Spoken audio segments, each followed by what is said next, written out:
नर्मदेला ही संघर्ष युग पुरुष मुंडे साहेबांची कन्या आहे।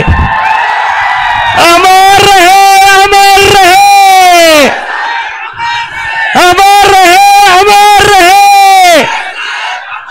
पंकजाताई तुम आगे बढ़ो, पंकजाताई तुम आगे बढ़ो।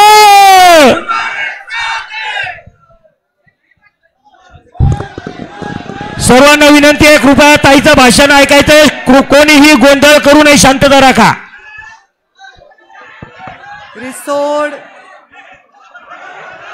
हॅलो,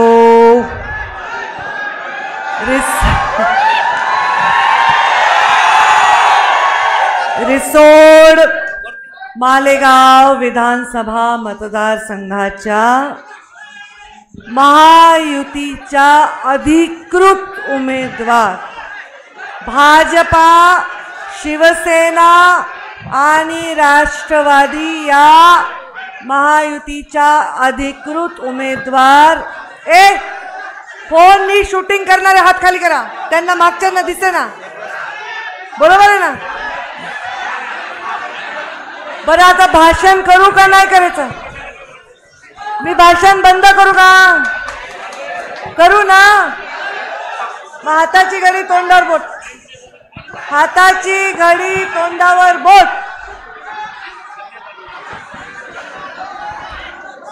कृपया सर्वांना विनंती आहे, नम्रतेची, कोणीही बोलू नका, ताईचं भाषण ऐकायचं आहे।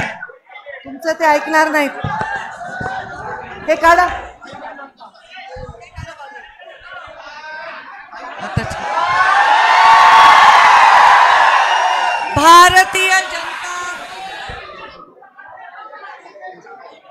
भारतीय जनता पार्टी, शिवसेना, राष्ट्रवादी या महायुतीच्या उमेदवार,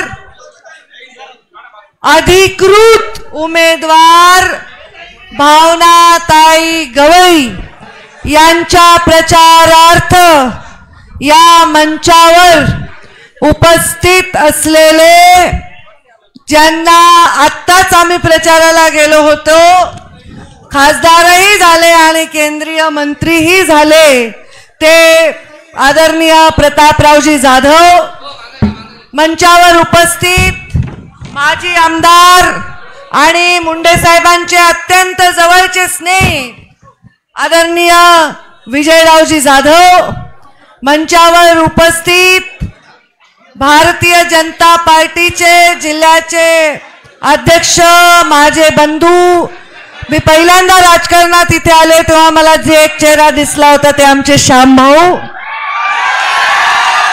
मंचावर उपस्थित माजी आमदार लखन मलिक, कुठे आहेत? मंचावर उपस्थित शिवसेना जिल्हा प्रमुख महादेव ठाकरे, भारतीय जनता पार्टीचे वाशिम विधानसभेचे उमेदवार कुठे आहेत? श्यामभाऊ खोडे, त्यांचं नाव घ्यायचं काय? भाजपाच्या उमेदवार, अरे ते इथे नाही येत तर त्यांचं नाव कसं घ्यायचं? सईताई डहाके, राष्ट्रवादीचे जिल्ह्याचे अध्यक्ष चंद्रकांत ठाकरे, भाजपाचे राजू पाटील, तेजरावजी वानखडे रिपाईचे जिल्ह्याचे अध्यक्ष, दौलतजी हिवराळे कवाडे गटाचे अध्यक्ष, विजू भाऊ कानमोडे, धनराज गुट्टे इथे इन्चार्ज म्हणून पाठवले त्यांना असं वाटते, अरविंद अहिरे, माधुरीताई जनक, अरुण सागळे, वैशाली येणे, प्रियाताई पाठक, सुनील कायंदे, नारायणराव सानप, बबनराव सानप, मुकुंदरावजी मेडशेकर, अनिल गरकर, रणजित मेडशेकर, आणि झालं नाव वाचून, आणि ज्यांचं नाव नाही घेतलं त्यांची मी दिलगिरी व्यक्त करते। तुम्ही आयोजकांना मी गेल्यानंतर भांडा, मला माहित नाही कोणाचे नाव द्यायचे। आपल्या एवढे उत्साही समोर माझ्या उभे असलेले, पायावर उभे आहेत का पायाच्या बोटावर उभे आहेत? पायाच्या बोटावर उभे असलेले माझे सर्व युवा बांधव, ज्यांची मी लाडकी बहीण आहे, माझे टोपी घातलेले सर्व वडीलधारी, पागोटे पण दिसायलेत एक दोन वडीलधारी मंडळी, आणि माझ्या आयुष्यात सदैव माझ्यावर जीव ओतून प्रेम करणाऱ्या आणि डोळ्यांनी, जसं कासव आपल्या लेकरांना डोळ्यांनी टकटक बघत त्याचं पोषण करतो, तशा माझ्या सगळ्या मायमाऊली. मी आज इथे आलेली आहे ते भावनाताईंच्या प्रचाराची सभा घेण्यासाठी आलेली आहे. मी महाराष्ट्रामध्ये महायुतीची स्टार प्रचारक म्हणून प्रचार करत आहे. बऱ्याच ठिकाणी मी राष्ट्रवादीच्याही सभा देणार आहे, शिवसेनेच्याही सभा देणार आहे, आणि मी भाजपच्या तर देणारच आहे. आता स्टार प्रचारक म्हणून मी तुमच्या समोर आलेली आहे. एवढ्या संख्येने तुम्ही उपस्थित आहात. कशाला उपस्थित आहात एवढ्या संख्येने? महायुतीच्या उमेदवारांना ताकद देण्यासाठी उपस्थित आहात की नाही? पंकजाताईच्या आव्हानाला सन्मान देण्यासाठी उपस्थित आहात की नाही? मग भावनाताईंना मी सांगू ना? भावनाताई, तुम्ही चिंता करायची गरज नाही. कारण कसं आहे, त्यांनी सांगितलं आम्ही 2 वाघिणी आहेत. वाघाची संख्या मध्ये मध्ये कमी झाली होती. ताडोबामध्ये आमचे सुधीरभाऊ मुनगंटीवार मंत्री होते. वाघांची संख्या वाढवण्यासाठी देशामध्ये प्रयत्न चालले होते. वाघांची संख्या वाढवण्यासाठी देशात, ए बाबा फोनवर नंतर बोल ना हिरो, कुणाला एवढा बोलायला जोर जोरात, वाघांची संख्या वाढवण्याचे प्रयत्न करत होते. अरे वाघिणीशिवाय कसं जमल रे? ही मायेत जन्म देते ना त्या छाव्यांना. मग त्या माऊलीची शक्ती ही ओळखली पाहिजे, आणि ती ओळखली आहे आमच्या मुख्यमंत्र्यांनी, आमच्या महायुतीच्या नेत्यांनी, आमच्या उपमुख्यमंत्र्यांनी. कशी ओळखली आहे? किती आले अकाउंट मध्ये पैसे? किती? बघ, 7.5 का 7,000. आणि आता जाऊन भावाला सांगा, हे बघ तुझी लाडकी नसल पण मुख्यमंत्र्याची मी लाडकी बहीण आहे, सांगा. पण भाऊ किती ओळखीने देत होता? भाऊ, सख्खा भाऊ नाही? तुम्ही सांगा किती देत होतात? 500? 100? तुम्ही किती देत होतात विजयराव? जाधव साहेब, तुम्ही तर मोठे माणसं आहेत, मंत्री झालात, किती देता बहिणीला ओवाळणी? भावनाताई, तुम्हाला किती मिळाली ओवाळणी? आता बहीण बीजच सुरू करावं लागते आमच्यासारख्यांना. पण भाऊ 1,500 डोक्यावरून पाणी गेलं, किती मोठा असो, त्याची बायको अडवते ना. 1,500 ओवाळणी देतो बाबा, पण दर महिन्याला 1,500, म्हणजे वर्षातून एकदा भाऊ सख्खा 500 देतो. इथं तिप्पट ओवाळणी दर महिन्याला मुख्यमंत्री देत आहेत. मुख्यमंत्री लाडली बहीण मधून महायुतीचं सरकार देत आहे. आणि मग कशामुळे ही माऊली दुसरीकडे जाणार आहे सांगा बरं? कशाला जाईल? आणि तुम्ही इकडे टोपीवाले वगैरे सगळे शेतकरी बांधव आहेत, तुम्ही मला खरं सांगा, शेतकरी सन्मान योजना अकाउंटमध्ये येते की नाही? रेग्युलर येते की नाही? सगळं तुम्हीच हो म्हणालात. त्यांना येते का नाही सांगा बरं? कुणाकुणाच्या अकाउंटमध्ये 12,000 रुपये शेतकरी किसान सन्मान योजनेचे मिळतात बघा.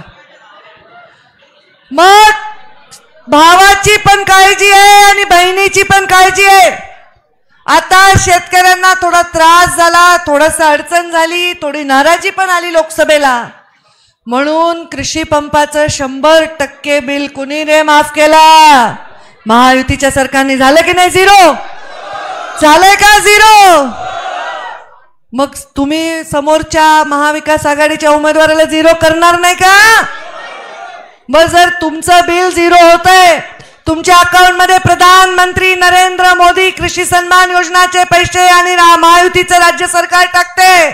माझ्या लाडक्या बहिणीला भावापेक्षा सख्या तिप्पट ओवाळणी महिन्याला देते, वर्षाला नाही। मग कशाला दुसऱ्याचं तोंड बघायचं आपल्याला? कशाला? हे महाविकास आघाडीचे लोक म्हणाले की हे योजना म्हणे इलेक्शन समोर ठेवून केलेल्या आहेत। मग इलेक्शन तुम्ही काय लढले नाही का? 75 वर्ष तुम्ही का नाही केल्या? 2.5 वर्ष तुमचं सरकार होतं तेव्हा का नाही केल्या? तुम्ही स्वातंत्र्य मिळाल्यापासून सत्तेचा लाभ घेतात तेव्हा का नाही केल्या? असा प्रश्न माझ्यासारख्याला पडतो। इलेक्शन समोर ठेवून योजना केली नाही, ही मानवता समोर ठेवून योजना, सामान्य माणसाला, वंचित माणसाला समोर ठेवून योजना केली। आणि आता तर अजितदादांनी सांगितलंय 2100 करणार आहेत म्हणले, पुढच्या सरकारमध्ये आम्ही 2100 करू, वाढतच जाणार आहे।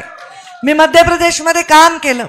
शिवराजजी चौहान यांनी मध्य प्रदेशमध्ये लाडली बहिणा योजना केली। त्याच्यामध्ये त्यांनी असं गावी जाऊन महिलांना भरपूर प्रोत्साहन त्यांना मिळालं त्याच्यामध्ये। तेव्हापासून मला वाटायचं माझ्या राज्यातही अशी योजना व्हावी।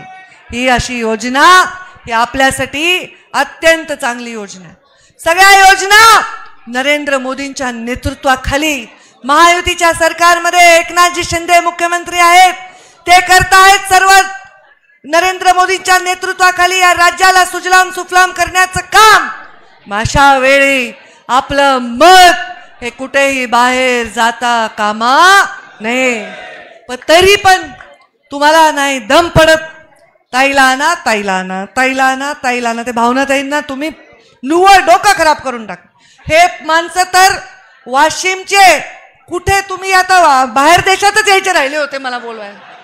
म्हणजे मी भोसरीला तिथं वाशिमचे लोक, मी पुण्याला तिथे वाशिमचे लोक, माझ्या मुंबईच्या कार्यालयात तिथे तुमचे लोक। अरे मी येते आधी त्यांना कार्यक्रम घ्यायचा होता खरं निवडणुकीच्या आधी, पण तो रद्द झाला कारण अमित भाई शहांनी कोर कमिटीची अर्जंट मीटिंग बोलवली। पण तसं न का झालं, आज इथे येणं आवश्यक होतं, इथे योग होता म्हणून झालं। मी एक स्त्री म्हणून काम करताना कधीही कुठल्याही स्त्रीला, मग ते कोणत्याही पक्षात असो, अगदी माझ्या विरोधात असो, कधीही तिचे पाय ओढण्याचं काम कधी करणार नाही। मी राजकारणात नव्हते तेव्हा मला एका पत्रकाराने सांगितलं, तुम्ही एक फार डायनॅमिक खासदार आल्यात बघा, त्यांना भेटलात का? ते भावना गवळी नाव होतं त्यांचं। तुम्ही मला सिनियर आहेत, तुमची मुलगी बघितल्यावर कळलं, तुमच्याकडे बघून कळलं नाही मला। कधी झालात पहिल्यांदा खासदार? 99ला मी ग्रॅज्युएशनच्या शेवटच्या वर्षाला होते। आता माझ्या अवताराकडे बघू नका, त्या लहान दिसायला माझ्यापेक्षा। तुमच्यासारख्यानेच केले, हात मोडला माझा, सगळं फिरवता इकडे, जास्त प्रेम लागले अंगी। तर तेव्हा त्या खासदार झाल्या। आणि आता मी म्हणलं माझ्याबरोबर विधान परिषदेला यायचं सोडून इकडे काय करायला? ते म्हणले काय म्हणावं, शिंदे साहेबांचा आदेश होता, लढायला सांगितलं। नाही तर आम्ही दोघींनी आत्ताच शपथ घेतली ना विधान परिषदेची। मला वाटलं आम्ही विधान परिषदेच्या सभागृहात असू, पण ठीक आहे नागपूरला तर एकत्र जाऊ। हो विजयराव, नागपूरला एकत्र जायचं, श्यामभाऊ जायचं ना? मग माझ्या नागपूरच्या अधिवेशनामध्ये तुम्ही आता माझ्या सहकारी म्हणून भावनाताईंना जरूर पाठवा, माझ्या सोबत माझे एक मैत्रीण म्हणून, माझी सहकारी म्हणून, बहीण म्हणून त्यांना आपण प्रचंड मतांनी विजयी करून पाठवा अशी मी आपल्या सर्वांना विनंती करते। ताईंनी जो उल्लेख केला तो उल्लेख संघर्षाचा होता, महिलेच्या संघर्षाचा होता। माझ्या जीवनामध्ये मी हे सारखं ऐकते लहानपणापासून। मी जेव्हा माझ्या जन्माच्या वेळी काही एवढं नव्हतं, मी पहिली मुलगी, पहिली बेटी धनाची पेटी असते। माझी धाकटी सगळ्यात छोटी बहीण जेव्हा जन्मली ना, तर आमच्या गावातले लोक सुतक पडल्यासारखे बसले होते असे, अरे साहेबांचं घर बुडालं। बुडालं का रे? बुडालं का? मुलगा असते तर जरा वाया गेले असते। माझे साहेब नेहमी म्हणायचे, मुंडे साहेब 3 मुली आहेत म्हणून मी टाईट फिरतो, मुलगा असता म्हणजे मी मुलांना नाव नाही ठेवले बरं का. मुलगा असता तर जर काय असते, मोठ्या राजकारण्याच्या मुलांना लवकर लोक डिस्टर्ब करतात, तर ते म्हणे साहेब म्हणायचे, मुली असल्यामुळे टाईट होतं. काय साहेबाचं नाव बुडालं, संपलं. काय नाव आहे माझं, पंकजा. पंकजा पंकजा. तर मुलगी सुद्धा बापाचा वारसा चालवू शकते. माझ्या मागे बसले, मुलगी बापाचा वारसा चालवू शकते. तो संघर्ष मी तेव्हाही भोगला. मुंडे साहेबांच्या जाण्यानंतर त्यांच्या चितेला जेव्हा मी अग्नी द्यायला गेले, तेव्हा एवढ्या अत्यंत विद्वान लोकांनी सांगितलं, अरे अरे अरे अरे, बापाच्या चितेला अग्नी देते, संपलं, कुळ बुडालं. बुडालं का रे. मुंडे साहेबांच्या चितेला अग्नी. हा मैत्रेयी आणि गार्गीचा देश आहे. इथे कोणत्याही रीतिरिवाजांना महिलांना मनाई नाही. माझ्या वडिलांचं नाव चालवणं म्हणजे मखमलच्या सिंहासनावर बसणं नाहीच. माझ्या वडिलांचं नाव चालवणं म्हणजे संघर्षाच्या काटेरी वाटेवर चालणं आहे. आणि संघर्ष कुणाला येतो, जो मांडवली करतो त्याला येत नाही, जो जोडे झिजवतो त्याला येत नाही, जो उंबरठे घासतो त्याला येत नाही. संघर्ष कुणाला येतो, जो स्वाभिमानी आहे त्यालाच येतो. आज मी माझ्या गोपीनाथ गडावर साहेबांच्या दर्शनाला गेले. तिथे ज्ञानदा माझा इंटरव्ह्यू घेत होत्या. मी त्यांना दाखवली एक पाटी, त्याच्यावर लिहिलं होतं, मी थकणार नाही, मी रुकणार नाही आणि कुणासमोर कधीही. मी त्यांना सांगितलं, हा माझं व्रत आहे, हे मूलमंत्र आहे, हे मुंडे साहेबांनी मला दिलाय. थकायचं नाही, रुकायचं नाही, झुकायचं नाहीच. आणि माझ्या एका बाजूला अशी पाटी होती, मी उतणार, मी मातणार, मी घेतला वसा, आता माझा वसा मी टाकणार नाही. तुम्ही टाकणार का. महायुतीचं सरकार आणण्याचा वसा घेतलाय, आणायचं ना. आज तुमचे टाळे जरा कमी पडतात, मला कळते तुमच्या मनातलं सगळं. जरा जोरात जा. तुम्हाला वाटतं आमच्या ताईचं काय वगैरे. आपण 10-20 लोकांच्या कामी येणारे माणसं आहेत. आपण 10-20 लोकांचं जीवन घडवणारी माणसं आहेत. आपण आपलं जीवन घडवण्याची चिंता करायची नाही. माझं जीवन हेच आहे की सभेला खुर्च्या काढून माणसांना जमिनीवर बसावं लागते. पायाच्या टाचाच्या पेक्षा बोटावर उभं राहावं लागतं. हेच माझं. 3 वेळा माझा हात मोडलाय. माझ्या पब्लिकच्या प्रेमामुळे हातच ओढून घेतात माझा. आता पण बोटच सोडे ना असं ते 2दा हे फ्रॅक्चर झालंय बोट. हे माझा वसा वारसा प्रेम आहे. हे प्रेम देवा भगवान बाबा कमी पडू देऊ नका. आणि आता हे प्रेम या निवडणुकीमध्ये या बहिणीच्या झोळीमध्ये घाला, अशीच आपल्याला विनंती करते. नुसतं प्रेम करून भागत नाही, यश पण द्यावं लागतं. थोडक्यात लोक 1,00,000-2 लाखांनी पडत असतानाच्या अत्यंत वाईट वातावरणात मी 6,000 पडले. तरी पण मी सभा घेत होते. जाधव साहेबांच्या सभेला आले सगळीकडे, ते माझ्या सभेला आले नंतर. पण 6,000 पडले तर 6 लोकांचा जीव गेला ना रे. जीव दिला लोकांनी. त्यामुळे आता मी ठरवलंय की आता ह्या ज्यांना जीव दिला त्यांची प्रेरणा, त्यांना आदरांजली, श्रद्धांजली, ज्यांचा जीव मला वाचवता येईल या सगळ्या कात्रीतून, या जातीपातीच्या कात्रीतून, या जीव वाचवून विकासाच्या सिंहासनावर प्रत्येकाला बसवण्याचं काम करायचं आहे. त्यामुळे आपण महायुतीचं सरकार विजयी करण्यासाठी धनुष्यबाण